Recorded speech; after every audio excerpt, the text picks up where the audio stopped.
Morning students, BEd first year अर्थात BEd प्रथम वर्ष बीएड फर्स्ट ईयर में पेपर 6 जिसका नाम है जेंडर स्कूल एंड सोसाइटी अर्थात लिंग विद्यालय और समाज। इसमें यूनिट सेकंड इकाई 2 के अंतर्गत आज हम जानेंगे role of teacher in national integration अर्थात राष्ट्रीय एकीकरण में शिक्षक की भूमिका।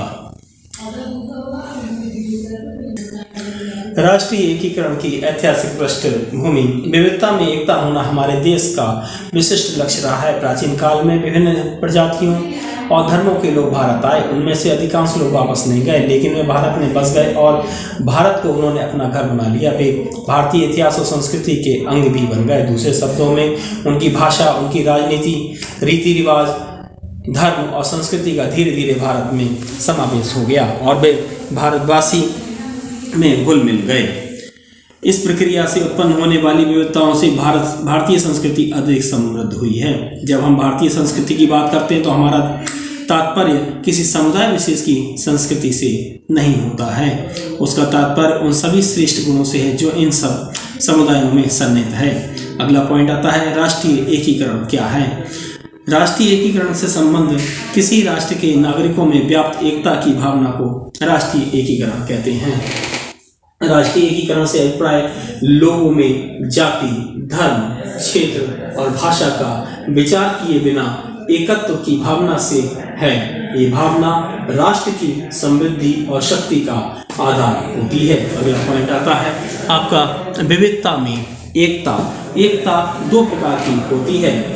एक वह एकता जो एक रूपता पर आधारित होती है और दूसरी वह एकता जो बहुरूपता के बावजूद अथवा विविधता में पाई जाती है। भारत के संदर्भ में यही स्वाभाविक है कि यहाँ विविधता में एकता है। भारत एक विशाल देश है जहाँ जो आकार में लगभग यूरोप के बराबर है। संविधान में 15 भाषाओं को राष्ट्रीय भाषा के रूप में विशिष्ट उल्लेख किया गया है। भारत में विश्व के सभी प्रधान धर्म पाए जाते हैं, जैसे हिंदू धर्म, मुस्लिम धर्म, इस्लाम धर्म, ईसाई धर्म, सिख धर्म, बौद्ध धर्म, जैन धर्म और पारसी धर्म आदि। इसी प्रकार की विविधता वेशभूषा और खान पान में पाई जाती है।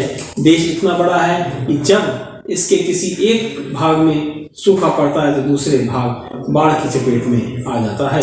और फिर भारत एक बड़ा देश है और इसलिए इस देश में विविधता में एकता होना एक अनिवार्यता है। इसमें सभी लोगों को अपनी भाषा, अपना धर्म, अपनी संस्कृति सुरक्षित रखने और विकसित करने की स्वतंत्रता रहे। अगला पॉइंट आता है स्वतंत्रता के बाद भारत राष्ट्र का भावात्मक एकीकरण। जब भारत विदेशियों की दास्तां में था तब स्वतंत्रता पाने के लिए समूचा राष्ट्र प्रयत्नशील था। फलतः राष्ट्र के भावात्मक एकीकरण की कोई समस्या हमारे सामने नहीं थी, परंतु जब से भारत स्वतंत्र हुआ है तब से कुछ विघटनकारी तत्वों ने राष्ट्रीय एकता को खतरे में डाल दिया है। हमारे राष्ट्र में विविध प्रदेश हैं, विविध धर्म हैं और भाषा के ढंग हैं। विभिन्न जातियां, वर्ग जो आर्थिक बल दृष्टि से सबल और निर्बल हैं, इनमें अपने अपने स्वार्थ टकराते हैं और संघर्ष होते रहते हैं। दक्षिण भारत में हुए भाषाई दंगे, आंध्र प्रदेश और तमिलनाडु प्रदेश का गठन, आसाम और बंगाल का विभाजन, भारत, पंजाब और हरियाणा का विभाजन आदि ऐसी घटनाएं हैं जो विघटनकारी स्थितियों के कारण यदाकदा धर्म के नाम पर सांप्रदायिक दंगे होते रहते हैं। इनमें भारी धन हानि होती है। इस प्रकार राष्ट्र के लिए राष्ट्रीय एकीकरण की भारत में समस्या पैदा हो गई है। इसका समाधान ढूंढना बहुत आवश्यक है।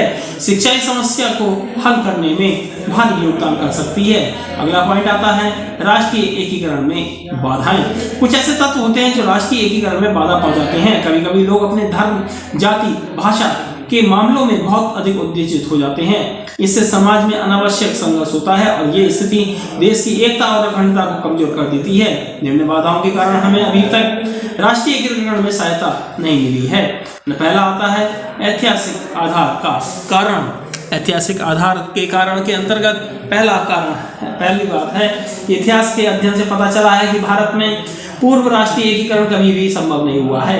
महान सम्राट अशोक, अकबर आदि ने राष्ट्रीय एकता को लाने का प्रयास किया, परंतु तब भी पूर्ण एकता नहीं पाई जा सकी। हमारे समाज सुधारकों ने, धर्म प्रचारकों ने सदैव समूचे भारत को एक राष्ट्र के रूप में देखने का प्रयत्न किया है, परंतु तब भी पूर्ण राष्ट्रीय एकता नहीं लाई जा सकी। अंग्रेजों ने भी अपने शासन में राज्यों में विभक्त भारत को एक करने का प्रयास किया, तो उनका विरोध भी हुआ।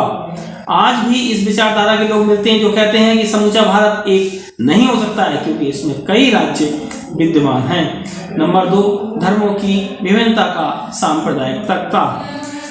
सांप्रदायिकता हमारे देश की एकता के लिए एक मुख्य खतरा है। भारत में हिंदू, मुस्लिम, ईसाई, बौद्ध आदि बहुत से धर्मावलंबी नागरिक रहते हैं। इनका विभाजन कहीं भी समान नहीं है। धार्मिक संकीर्णता के कारण देश को सांप्रदायिक दंगों के कारण भारी क्षति उठानी पड़ती है। 1947 में भारत 2 देशों, भारत और पाकिस्तान में विभाजित हो गया था। विभाजन की स्वतंत्रता के समय में हुए सांप्रदायिक दंगों के तांडव के सहस्त्र लोग मारे गए थे। अभी तक भारत के विभिन्न स्थानों में सामाजिक तनाव बना रहता है और सांप्रदायिक दंगे होते भी रहते हैं। ये सब विभिन्न समुदाय की अज्ञानता और स्वार्थ के कारण होते हैं। सरकार ने धर्मनिरपेक्षता का सिद्धांत इसी एकता के लिए बनाया, परंतु इसका लाभ नहीं उठाया जा रहा है। भाषावाद। भारत में अनेक धर्म हैं। ये स्वाभाविक है कि लोगों को उनकी मातृभाषा से प्रेम हो, क्योंकि किसी क्षेत्र के अधिकांश व्यक्ति केवल अपनी मातृभाषा को ही समझ पाते हैं। इसलिए ये लोकतंत्र की भावना के अनुकूल भी होगा और प्रत्येक क्षेत्रीय भाषा को संबंधित भाषा में राज्य भाषा के रूप में मान्यता प्रदान की जाए। मातृभाषा के माध्यम से शिक्षा देना अधिक सरल हो जाता है। किसी भाषा को सरकारी कार्यों में शिक्षा के माध्यम के रूप में प्रयोग में लाने से उस भाषा का विकास होता है।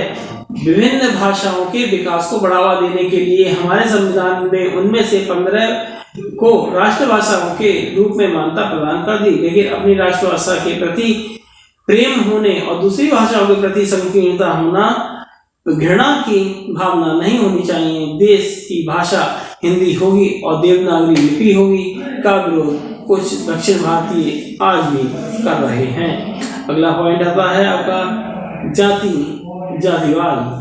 जातिवाद से तात्पर्य क्या है आपका? जाति भावना हमारे देश की एकता को कमजोर करती है। कट्टर जातिवाद से प्रेरित होकर व्यक्ति देश के हितों को भूल जाते हैं, अपने जातिगत हितों के लिए प्रयास करते हैं। पदों पर भी, नियुक्तियों और शिक्षण संस्थाओं में प्रवेश कार्य भी कभी कभी जातिगत आधार पर कर दिए जाते हैं। कुछ ऐसे लोग भी हैं जो अपनी जाति के अलावा किसी दूसरी जाति के व्यक्ति से मिलना भी पसंद नहीं करते हैं, उनसे किसी प्रकार के सामाजिक संबंध भी नहीं रखते हैं। कुछ व्यक्ति निर्वाचनों में मतदान करते समय भी जाति भावना से प्रेरित हो जाते हैं। जातिवाद के भ्रम में फंसकर लोग राष्ट्र हित और मानव हित को भूल जाते हैं। जीवन के कई क्षेत्रों में केवल एक ही जाति के लोगों का प्रभुत्व पाया जाता है। यदि जातिवाद को इतनी अधिक प्रधानता दी जाती है कि हमारा देश खंड खंड में बढ़ जाएगा। ये राष्ट्रीय एकता और अखंडता के लिए कुछ कम खतरे की बात नहीं है। अगला पॉइंट आता है सांस्कृतिक विभिन्नता। कुछ ऐसे नासमझ और असामाजिक तत्व देश में पाए जाते हैं जो संस्कृति के नाम पर राष्ट्र को एक नहीं देखना चाहते हैं। उनका कहना है कि भारत की संस्कृति कोई स्वतंत्र संस्कृति नहीं है, ये तो आर्य, द्रविड़, अरब और पाश्चात्य संस्कृतियों का मेल है। जैसे सभी नदियां अंत में नदियां न रहकर समुद्र ही बन जाती हैं, वैसे ही सब संस्कृतियां एक भारतीय संस्कृति का स्वरूप ग्रहण कर चुकी होती हैं। इन्हें भारतीय संस्कृति में आस्था रखनी चाहिए, तभी हम राष्ट्रीय एकीकरण में सफल हो सकते हैं। भारतीय संस्कृति के स्वतंत्र अस्तित्व की पहचान यही है कि भारतीय विश्व के किसी कोने में चला जाए तो उसे भारतीय नागरिक के रूप में तुरंत पहचान लिया जाएगा। अगला पॉइंट आता है आर्थिक असमानताएं। हमारे देश में आर्थिक असमानताएं इतनी अधिक हैं कि अमीर और गरीब के बीच गहरी खाई सी बन गई है। एक ऐसा वर्ग भेद पैदा हो गया है कि एक वर्ग को पेट भर भोजन नहीं मिलता तो दूसरा वर्ग विलासितापूर्ण जीवन जी रहा होता है और दोनों ही राष्ट्र के लिए कोई काम नहीं करते। हमारे यहाँ ब्रिटिशकालीन रवैया अपनाकर अमीर गरीब का भेद बढ़ा दिया गया है। अगला पॉइंट आता है विशिष्ट राजनीतिक गुटबाजी। विशिष्ट राजनीतिक गुटबाजी के अंतर्गत भारत के विभिन्न राजनीतिक दल जो चुनाव के समय इस प्रकार उछल कूद मचाते हैं जैसे बरसात में मेढक उछल कूद मचाते हैं। कुछ राजनीतिक दल केवल विघटन करने का कर्तव्य निभाते हैं और राष्ट्रीय एकीकरण की जड़ को काटते हैं। हमारे यहाँ जितने भी राजनीतिक दल हैं वे अपनी अपनी विचारधाराओं के प्रति ही आह्वान करते हैं। दूसरों की विचारधाराओं का विरोध करके वे राष्ट्र की प्रगति और एकता में बाधक सिद्ध होते रहते हैं। 8वां पॉइंट आपका आता है कुशल नेताओं का अभाव। कुशल नेताओं के अभाव के अंतर्गत राष्ट्रीय एकीकरण के लिए कुशल नेता होना चाहिए। कुशल नेता वही हो सकता है या कुशल नेता वही है जो राष्ट्र की विघटनकारी शक्तियों का दमन करके जनता को एकता के मार्ग पर लाता है। वह समूचे राष्ट्र के हित में जनता का नेतृत्व करता है। वह अपने हित को छोड़कर राष्ट्र के हित को सर्वोपरि मानता है। अगला और अंतिम पॉइंट आता है उपयुक्त शिक्षा का अभाव।